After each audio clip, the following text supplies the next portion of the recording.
तो आज हम लोग करेंगे questions basic on the definition of logarithm. अब तक हम ये पढ़ चुके हैं, अगर कहीं पे ये लिखा है log of n to the base a equal to p, इसका सीधा मतलब ये हो रहा है आप इस a को इस p के पावर रेस कर दो तो आंसर में n आ जाएगा। ओके, इसी के ऊपर पहले हम कुछ छोटे छोटे क्वेश्चंस करेंगे सो दैट हम एक्वेंटेड हो जाए कि log से कैसे एक्सपोनेंशियल फॉर्म में लिखा जाता है। जैसे कि किसी ने बोला log of 32 to the base 2 बताओ कितना आएगा आंसर में। करने का हमारे पास दो तरीका होगा। तीसरा 3-4 आइडेंटिटी पढ़ने के बाद इस क्वेश्चन को और आसानी से सॉल्व कर सकते हैं। फिलहाल हम बेसिक लेवल से डेफिनेशन से चलते हैं बेटा। अगर ऐसा सिचुएशन आए इस लॉगरिथम का वैल्यू फाइंड करने बोलते हैं, इसका मतलब इसको कुछ मान लो, आप कोई भी वेरिएबल मान लो। इस वेरिएबल को मैंने x मान लिया। क्या मान लिया बेटा? इस वेरिएबल को मैंने x मान लिया। तो now we are using the definition of logarithm. We can write that 2 to the power x equal to 32। 2 to the power x equal to 32। अब हम जानते हैं a to the power x equal to मान लो a to the power y है। बेटा situation तभी exist करेगा when the bases are equal, the corresponding powers have to be equal. Remember, जब हम ये स्टेटमेंट बोलते हैं ना, हम ये मान के चलते हैं कि बेस जो है ना इसका वैल्यू 1 नहीं है, 0 नहीं है। वैसे भी बेस का वैल्यू तो 1 और 0 होगा ही नहीं, क्योंकि हम लोग लॉग यूज कर रहे हैं।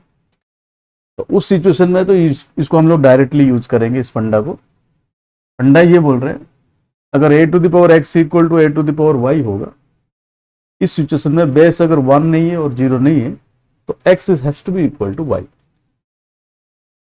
तो इसी प्रॉपर्टी को हम लोग यूज करेंगे और हम लोग सीखेंगे इस 32 का प्राइम फैक्टरेशन करेंगे with respect to 2 only.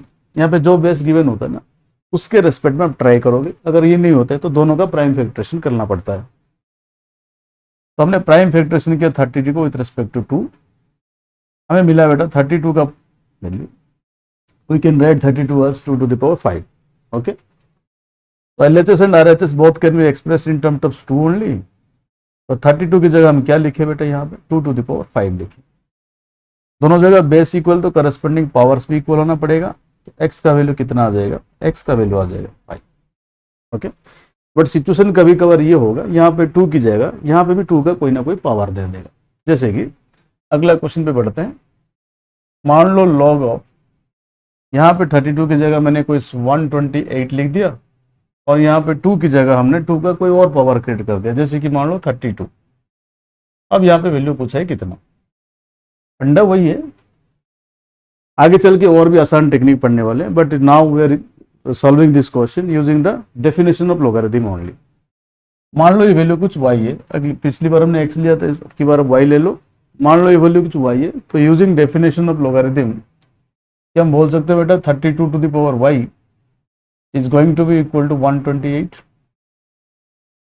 But पिछली बार हमने जो किया था, अब की बार ये नहीं कर सकते, क्योंकि 128 को हम 32 का पावर के हिसाब से लिख नहीं पाएंगे। लिख पाएंगे तो थोड़ा सा और मैनिपुलेशन होगा। डायरेक्ट हम 32 से प्राइम फैक्टराइज नहीं कर पाएंगे। तो क्या करना पड़ेगा? इन दोनों का बेस तो इक्वल करना ही पड़ेगा। तो हम देख रहे हैं बेटा 32 can be written in terms of 2 and 128 can also be written in terms of 2। ये आइडिया कहाँ से आता है? Using prime factorization. तो हमको दोनों का प्राइम फैक्टरेशन करना पड़ेगा। 2 का जब हम प्राइम फैक्टरेशन करेंगे, obviously we are going to get 32 का जब प्राइम फैक्टरेशन करेंगे हमें मिलेगा 2 to the power 5। जब 128 का प्राइम फैक्टरेशन करेंगे 64। 32 बेटा 32 ऑलरेडी 2 to the power 5 था, ये दो और जुड़ जाएंगे तो 128 को लिख सकते हैं 2 to the power 7 बराबर। तो मैंने 32 की जगह लिखा 2 to the power 5 whole raised to the power y और 128 की जगह लिखा 2 to the power 7। हम जानते हैं बेटा एक्सपोनेंशियल फॉर्म में जब लिखा जाता है, जब कोई पावर का ऑलरेडी और एक पावर होता है, लेकिन ये ब्रैकेट होना जरूरी है। अगर यहाँ पे ब्रैकेट है इसका मतलब ये 2 to the power 5 का होल पावर y है। उस सिचुएशन में पावर से पावर मल्टीप्लाई होता है। बताओ बेटा ये 2 to the power 5 into y क्या 2 to the power 7 के बराबर होगा? दोनों तरफ से बेस कैंसिल हो जाएगा तो 5y का वैल्यू 7 है। यहाँ पे आपको मिलेगा y का वैल्यू 7/5। जी क्लियर? बोलने का मतलब ये है अगर दोनों तरफ बेस इक्वल बन जाए तो बढ़िया है, नहीं बनता है तो आपको दोनों तरफ से प्राइम फैक्टरेशन करना पड़ेगा। उस हिसाब से आपको कोई ना कोई बेस इक्वल मिलेगा, तो पावर्स को आपको इक्वल कर देना होता है। ठीक है, डेफिनेशन से ही हम कुछ और आइडेंटिटीज को डिराइव करने वाले हैं। बड़ी ध्यान से देखना, मैं कुछ क्वेश्चन दे रहा हूँ, उन क्वेश्चंस को बड़ी कंसंट्रेट करोगे तो और एक दो डेफिनेशन से ही एक दो आइडेंटिटी हमारे पास आ जाएंगी। जैसे मान लो कल को मैं आपको बोल दिया log of 10 log of 20 कर दो, टू द बेस 20 बताओ कितना, बोलोगे सर इसको भी x मान लेते हैं। तो इस क्वेश्चन में और प्रीवियस क्वेश्चन में थोड़ा सा डिफरेंस है। ये क्वेश्चन में मैंने इन दोनों को सेम कर दिया। किनको सेम किया बेटा? नंबर को और बेस को, दोनों को सेम कर दे। देखते हैं क्या होता है। बाय डेफिनेशन तो यही होगा, 20 raise to the power x should be equal to 20। Sir 20 का पावर ऐसे क्या रेज कर दूं कि आंसर में 20 आ जाए? 20 लिखा है तो पावर कुछ नहीं मानता बेटा, पावर तो 1 ही होना पड़ेगा, क्योंकि 20 का पावर 1 ही 20 होगा। Power is not mentioned, the power has to be by default consider to be 1 only. तो 20 बोथ साइड्स कैंसिल हो जाएगा, तो x का वैल्यू क्या आ जाएगा बेटा? 1 आ जाएगा। कुछ और एग्जांपल देखते हैं। log of 31 to the base 31, बोलने का सीधा मतलब है 31 का पावर क्या रेज करने से 31 आएगा। ऑब्वियसली किसी का वैल्यू चेंज नहीं कर रहे हो तो पावर को 1 ही रखना पड़ेगा। फिर भी डेफिनेशन वाइज जाते हैं, इसका वैल्यू को हमने y मान लिया, 31 raise to the power y should be equal to 31। Since there is no power mentioned here, so power has to be 1। Cancelling basis, equal basis on both sides, we get y equal to 1। What I mean to say, जिस दिन ये number और base equal हो जाएंगे, उस situation में जो ये x का वैल्यू, हम लोग जिसको लॉगरिथमिक वैल्यू बोलते हैं, वो वैल्यू हमेशा 1 आएगा। तो व्हाट यू अंडरस्टूड, जिस दिन log of n to the base n equal to आ जाए बेटा, आंसर में हमेशा क्या आएगा? 1। हाँ, कंडीशन तो याद रखोगे बेटा, ये n का वैल्यू कुछ भी हो सकता है, लेकिन इस अब की बार जो n का वैल्यू आएगा, दोनों जगह पे n है, लेकिन बेस में n आने के कारण इस n का वैल्यू 1 नहीं हो सकता है। जैसे कि मैं अगर ऐसे लिख दूं log of 1 to the base 1, ये भी आंसर में 1 आएगा। अगर ऐसा सोच रहे हो तो ये गलत है। ये आइडेंटिटी हर जगह वैलिड होगा, लेकिन n का वैल्यू पॉजिटिव रियल होना चाहिए, क्योंकि दोनों जगह पे अपने n लिखा तो बेस पे एक एडिशनल रेस्ट्रिक्शन आ जाता है कि बेस का वैल्यू क्या नहीं हो सकता? बेस का वैल्यू 1 नहीं हो सकता। बाकी आप कुछ भी लिखो, जैसे log 3/4 to the base 3/4, answer कितना? 1। बट ये स्टेटमेंट गलत होगा, क्योंकि आपने बेस में क्या ले लिया बेटा? 1 ले लिया। सर नंबर तो हो सकता है, नंबर हो सकता है, लेकिन बेस में तो 1 नहीं लिख सकते हो। इसका मतलब log 1 to the base 1 should not be equal to 1। बाकी for any cases, for any real positive values, n and में वैल्यू अगर वैल्यू इक्वल है, बेस और नंबर अगर इक्वल है, तो लॉगरिथम का जो वैल्यू आएगा वो हमेशा 1 आएगा। कल को अगर मैं बोल दिया log of 5.7 to the base 5.7, what will be the answer? The answer will be 1। So in general हम इस आइडेंटिटी को स्टार मार्क कर लेंगे। इन दिस क्लास हमने log के ऊपर पहला आइडेंटिटी को सीखा। जब नंबर और बेस इक्वल हो जाएंगे, वैल्यू 1 होगा। Remember the restrictions on logarithm, ये तो कुछ भी हो सकता था, लेकिन बेस कभी 1 नहीं हो सकता, तो this type of statement will not be a valid statement. Clear है? ठीक है। अब क्वेश्चन को थोड़ा सा और घुमा लेते हैं। क्वेश्चन में इस प्रकार डालता हूं। अभी मैंने log लिखा यहाँ पे लिखा 5 और यहाँ पे लिखा 1/5। ये भी एक पिकुलियर कंडीशन हो गया। कंडीशन ये है कि हमने जो नंबर और बेस लिया ना, ये दोनों एक दूसरे के रेसिप्रोकल से। रेसिप्रोकल का क्या मतलब है? जब दो क्वांटिटी का प्रोडक्ट आपको 1 देगा, उन दोनों क्वांटिटी को एक दूसरे का रेसिप्रोकल बुलाया जाता है। इस सिचुएशन में हमने क्या मान लिया बेटा? इसका वैल्यू को कुछ x मान लो, डेफिनेशन तो नहीं बदलने वाला है।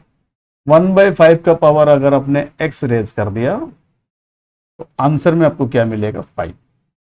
तो थोड़ा अजीब लग रहा है। ये अजीब इसलिए लग रहा है कि दोनों तरफ बेस इक्वल होना चाहिए। यहाँ पे तो 1/5 लिखा है, तो इसको क्या मैं 5 के लैंग्वेज में लिख सकता हूँ? बिल्कुल लिख सकता हूँ। याद करो, हमने फॉर्मूला पढ़ रखा, a to the power -x should be equal to 1/a का पावर प्लस x।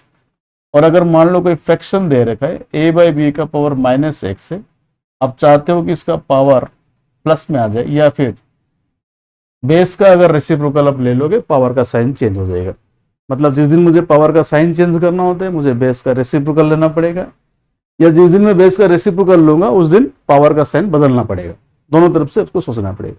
यहाँ पे बेस 5 है, तो यहाँ का पावर को मैं बेस को 1/5 कर सकता हूँ, लेकिन मुझे दोनों तरफ बेस को इक्वल करना है, तो आप किसी भी एंगल से कर सकते हो। 1/5 का पावर x है, तो मैं सोच रहा हूँ इस 1/5 की जगह हमने क्या लिख देना है? 5 लिख देना है। अगर इसको 5 लिख दूंगा तो ऑटोमेटिक पावर चेंज हो जाएगा, पावर का साइन।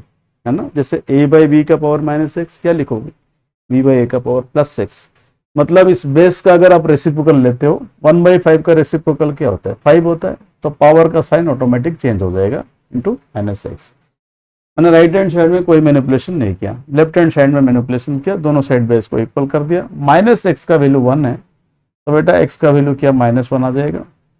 ओके, इसका मतलब हमने इसको रूल बना दिया बेटा, ये है लॉग के ऊपर सेकंड आइडेंटिटी। मतलब जो आइडेंटिटी का सीक्वेंस होता है उस हिसाब से नहीं, मेरे सीक्वेंस के हिसाब से मैं जो पढ़ा रहा हूँ उस हिसाब से मैंने इसको सेकंड आइडेंटिटी बोल रहा हूँ। देखो बेटा, सेकंड आइडेंटिटी क्या है, log of n to the base 1/n, और अगर आपने ऐसा भी लिखा log of 1/n to the base n। बोलने का मतलब है यहाँ पे जो दो क्वांटिटी आपने लिखा वो दोनों एक दूसरे के रेसिप्रोकल्स होना चाहिए। इसका वैल्यू कितना आएगा हमेशा,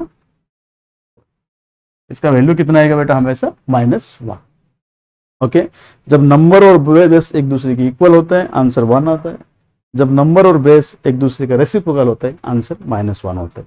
तो in this class we have learned 2 basic logarithmic identity, the first one being log n to the base n equal to 1 and log n to the base 1/n or log 1/n to the base n, that has to be -1. Okay, we'll continue in the next class.